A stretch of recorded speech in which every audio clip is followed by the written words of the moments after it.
গ্রামের পুকুর পাড়ে ভিড় জমেছে। মোশাররফ নামে গ্রামের এক প্রবীণ ব্যক্তির মৃতদেহ ভাসছে। আমি এবং গ্রামের আরও অনেকে দাঁড়িয়ে আছি। কি করে মারা গেল বলো তো মোশাররফ চাচা? সেটাই তো প্রশ্ন। আমার মনে হয় কেউ খুন করে পুকুরে ফেলে দিয়ে গেছে। কিন্তু কে খুন করবে? তেমন তো কারোর সাথে ওনার বিবাদ ছিল না। করিম তার ভাই, সেও পুকুর পাড়ে বসে বসে কাঁদছে। কেউ বুঝতে পারছে না আসলে কি করে এমন হলো। যাই হোক, লাশটাকে পুকুর থেকে তুলে গাছতলায় রাখা হলো। ঠিক সেই সময়ে পুলিশও এসে হাজির হলো। কই, কোথায় সেই লাশ? এই তো স্যার, গাছতলায়, একটু আগেই পুকুর থেকে তোলা হয়েছে।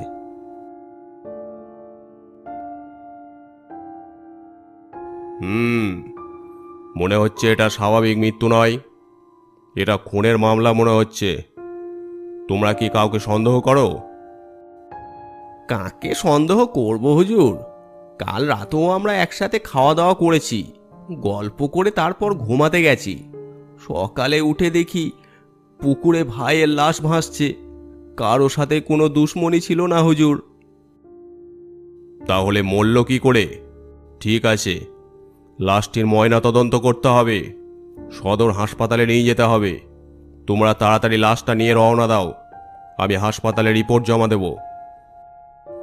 ও হুজুর, ভাই তো মারাই গেছে, আবার লাশটাকে কাটাছিঁড়া করার কি দরকার? দরকার আছে। পোস্টমর্টম না করলে বুঝতে পারা যাবে না মৃত্যুটা স্বাভাবিক নাকি কেউ খুন করেছে। তোমরা তাড়াতাড়ি লাশ নিয়ে রওনা দাও। এরপর পুলিশ অফিসার চলে যায়। এবার গ্রামের লোক চিন্তায় পড়ল কারা লাশ নিয়ে যাবে। একজন আমাকে বলল, তুমি করিম আর রহিম যাও। কিন্তু চাচা, আমি বাড়িতে না থাকলে বাড়ির লোক আতঙ্কে থাকবে। তুমি ওর ভাই, তোমাকে যেতেই হবে। অগত্যা আমাকেও রাজি হতে হলো। তখন গরুর গাড়ি বা ঘোড়ার গাড়ি ভরসা ছিল। আমি, করিম আর রহিম একটা গরুর গাড়িতে মোশাররফ চাচার মৃতদেহ নিয়ে হাসপাতালের দিকে রওনা দিলাম। তখন সন্ধে হয়ে গেছে। বেলা তো গড়িয়ে গেল, সন্ধে হয়ে গেল, তাড়াতাড়ি পৌঁছতে পারবো তো? আর বেশি দূর নয়, চিন্তা করো না কাকা, শুধু সময় মতো ডাক্তার আসলেই হয়। হাসপাতালটা গ্রামের দিকে, তাই এই রাস্তাটা এত ফাঁকা। তাড়াতাড়ি চল।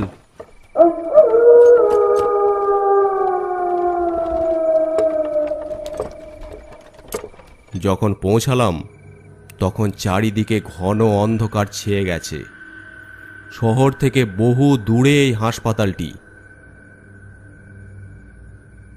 আর লাশ কাটা ঘরটা হাসপাতাল থেকে কিছুটা দূরে একটা পুরনো নির্জন গাছপালা ঘেরা জায়গায়। আমরা লাশটা নিয়ে সেখানে অপেক্ষা করতে লাগলাম। অনেকক্ষণ হয়ে গেল, ডাক্তারবাবু তখনও এসে পৌঁছায়নি। ধুর, এত রাত হয়ে গেল, ডাক্তারবাবু এখনও এলো না। আর কতক্ষণ অপেক্ষা করব? বাড়িতে মেয়েরা সব একা আছে, আমি না থাকলে ওরা আরো আতঙ্কে থাকবে। বেশি দেরি হলে তো আর ফিরতে পারবো না। শোন, সারা রাত এখানে সবাই থেকে কি করব? যে কোনো একজন থাকলেই তো হবে।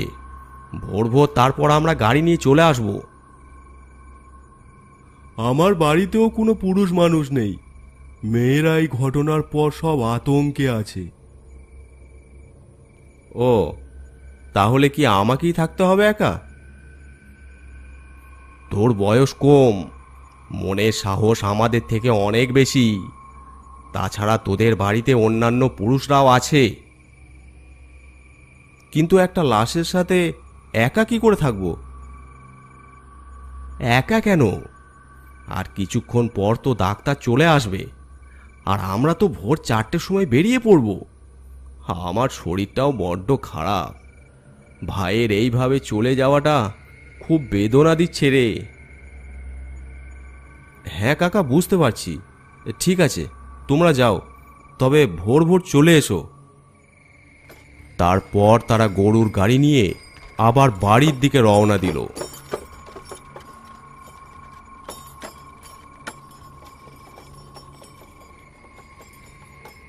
ওরা চলে যাওয়ার পর জায়গাটা যেন আরো নিঝুম হয়ে গেল। এই দিকটা কেউ নেই, একদম শুনশান। মোশারফ চাচার লাশটা লাশ কাটা ঘরের পাশেই রাখা আছে, আর আমি তার একটু পাশেই বসে আছি।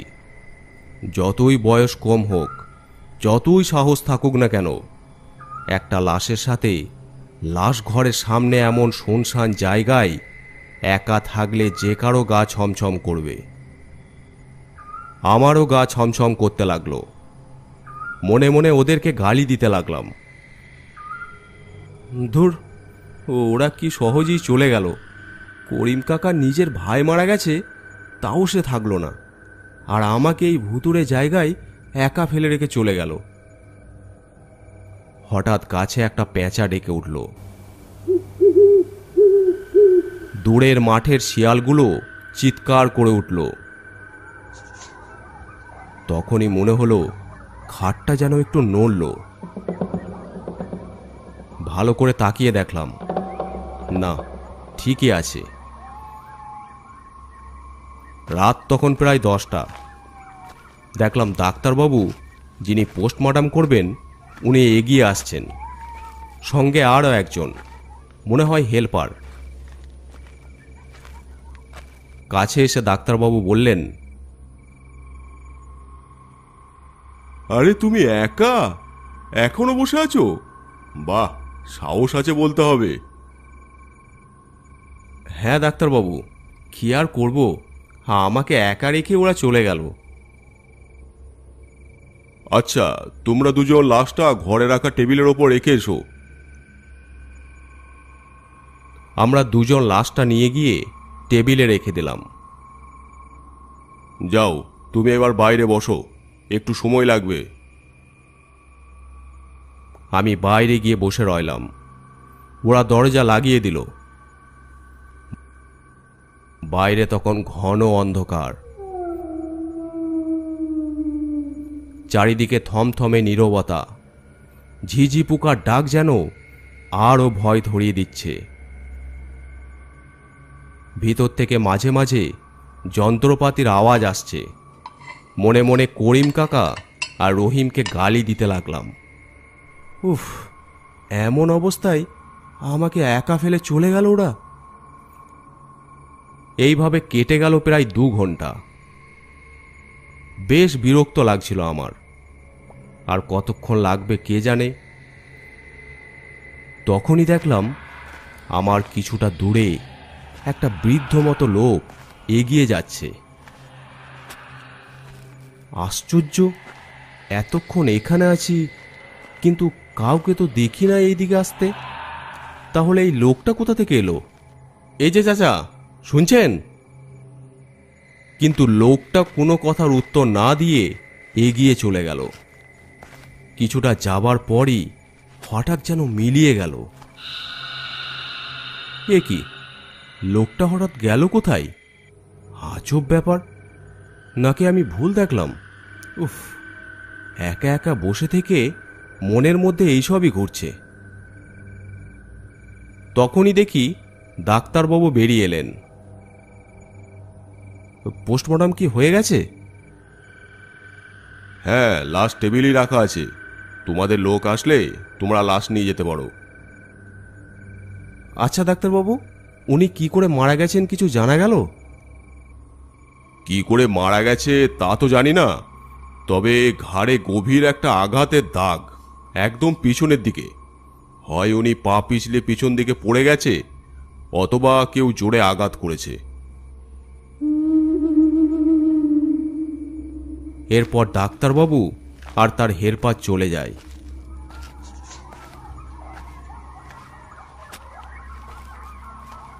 আবার আমি একা হয়ে গেলাম। আশেপাশে আর কেউ নেই।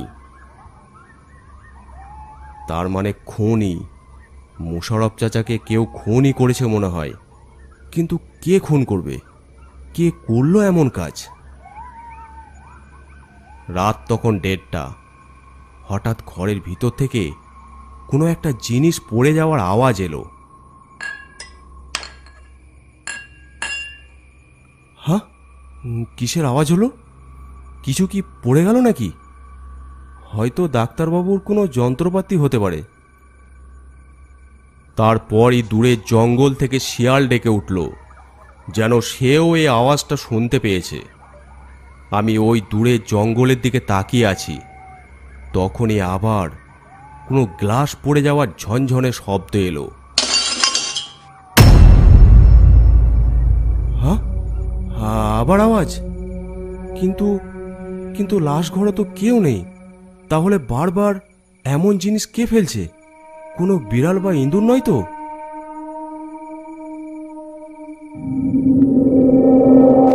মনে সাহস সঞ্চয় করে দরজার কাছে এগিয়ে গেলাম।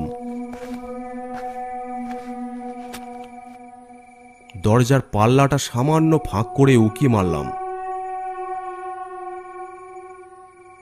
ঘরের ভিতরটা আবছা আলোয় ঢাকা। মাঝখানে টেবিলে মোশাররফ চাচার মৃতদেহ রাখা আছে। ঘরের ভিতর চারিদিকে চোখ বুলালাম, কিন্তু কিছুই চোখে পড়ল না। না, কিছুই তো নেই। তাহলে আওয়াজ আসলো কোথা থেকে? দরজা থেকে যেই ঘুরে দাঁড়িয়েছি, আবার সেই ঝনঝনে শব্দ, যেন কিছু পড়ে গেল। আশ্চর্য! ভিতরে গিয়ে দেখি তো। আমি সাহস সঞ্চয় করে ভিতরে ঢুকে গেলাম। চারিদিকে তাকিয়ে দেখতে লাগলাম। না, সবকিছু তো ঠিকই আছে। তাহলে টেবিলে রাখা মোশাররফ চাচার লাশের দিকে এক নজর তাকালাম। মনে হলো যেন তার হাতটা সামান্য নড়ে উঠল। হ্যাঁ, এ কি? হাতটা নড়ে উঠল মনে হলো। না না, এটা হয়তো আমার মনের ভুল। মরা মানুষ নড়বে কি করে? ভিতরে ভিতরে কেন জানি একটা ভয় হতে লাগলো। আমি ধীরে ধীরে দরজার কাছে গেলাম।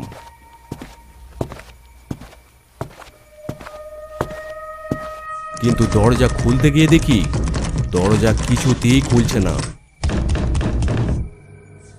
এ কি? দরজাটা খুলছে না কেন? কেউ কি বাইরে থেকে লাগিয়ে দিল নাকি? উফ! জোরে জোরে ধাক্কা দিতে লাগলাম, কিন্তু দরজা কিছুতেই খুলছে না। তখনই একটা আওয়াজ ভেসে এলো। এই দরজা তখনই খুলবে যখন আমি চাইব। ভয়ে আমার হৃৎপিণ্ড বের হওয়া জোগাড়। দেখি মোশাররফ চাচার মৃতদেহটা ধীরে ধীরে উঠে বসলো। এ কি? এসব এসব কি দেখছি আমি? না না, এটা হতে পারে না। এটা স্বপ্ন, আমার মনের ভুল। মৃতদেহ কি করে উঠে বসবে? আমাকে দেখে ভয় করছে নাকি? হ্যাঁ, আমাকে আমাকে কেন ভয় দেখাচ্ছ? আমি তো তোমার ভালোর জন্যই এখানে অপেক্ষা করছি। তোর কোনো ভয় নেই। আমি সব জানি। আমার কি করে মৃত্যু হয়েছে তুই জানিস? না না, জানি না। খুন খুন করেছে আমাকে। সে জানতো সে দোষী, তাই তোকে একা এখানে ফেলে চলে গেছে। খুনি করিম আমার ভাই। জমি আর টাকার লোভে পুকুরে ফেলার আগে সেই আমাকে পিছন থেকে আঘাত করেছিল। সবার চোখে ধুলো দিয়ে সে ঘুরে বেড়াচ্ছে। ওর শাস্তি না হওয়া পর্যন্ত আমার আর তার শান্তি নেই।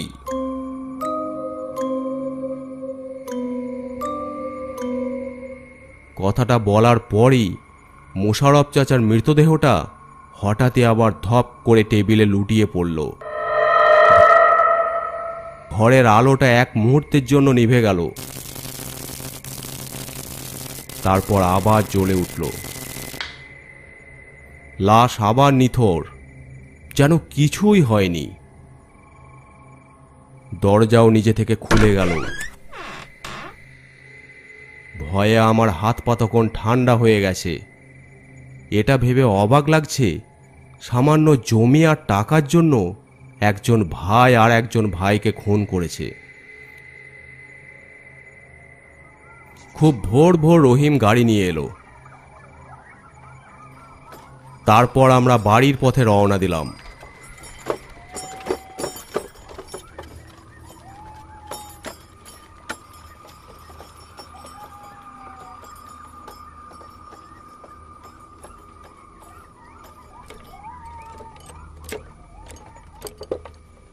কাকা এলো না কেন? কি আর বলবো, আমি ডাকতে গেলে বলে ওর নাকি শরীর ভালো লাগছে না, আমাকে বলল তুই যা। আমি বুঝতে পারলাম কেন করিম কাকা আসে নাই।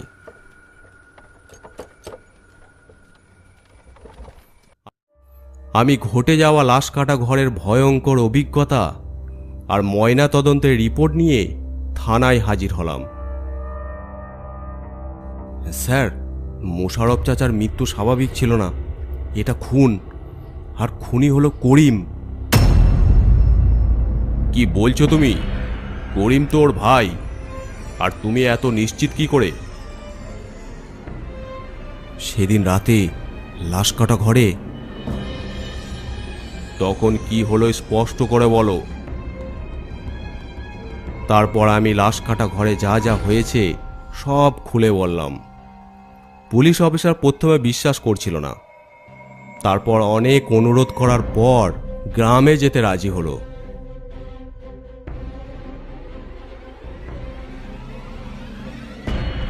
করিম, মোশাররফকে খুন করার অভিযোগে তোমাকে গ্রেপ্তার করতে এসেছি। আমরা জানি জমি আর টাকার লোভেই তুমি তোমার ভাইকে খুন করেছো। না স্যার, আমি কিছুই করিনি, আমি নির্দোষ। কেউ আপনাকে মিথ্যা কথা বলেছে। মিথ্যা কথা নয়, আমরা সব জানতে পেরেছি। তোর মাথায় তুমি পাথর দিয়ে আঘাত করে মেরে পুকুরে ফেলে দিয়েছিলে, কিন্তু পুলিশের জেরার মুখে করিম আর নিজেকে ধরে রাখতে পারল না। তার দৃঢ়তা ভেঙে গেল। হ্যাঁ হ্যাঁ হ্যাঁ, আমি ওকে মেরেছি। আমার প্রচুর টাকার দরকার ছিল, জমিটা আমার চাই চাই। ওকে না মারলে জমিটা আমি পেতাম না। চল এবার জেলে পৌঁছে মরবি। এরপর করিমের জেল হলো, মোশাররফ চাচা সুবিচার পেল। কিন্তু সেই রাতের লাশ কাটা ঘরের অভিজ্ঞতা আমি কোনো দিন ভুলতে পারবো না।